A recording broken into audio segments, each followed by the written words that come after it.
মসজিদ ভাগ করতে যাবেন না। আর মসজিদের বিষয়ে আমি একটা কথা বলি যে মসজিদগুলোকে আলাদা করে নিয়ে উম্মার ঐক্যগুলোকে নষ্ট করেন না। আল্লাহর ওয়াস্তে সবাই ভাই ভাই হয়ে যান।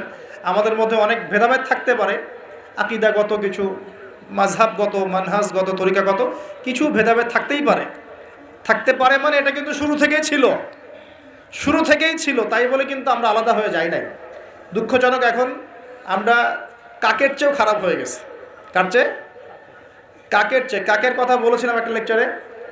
কাক হচ্ছে পৃথিবীর প্রথম খুনাখুনির সাক্ষী, মনে আছে? হাবিল কাবিলের খুনের সাক্ষী কে?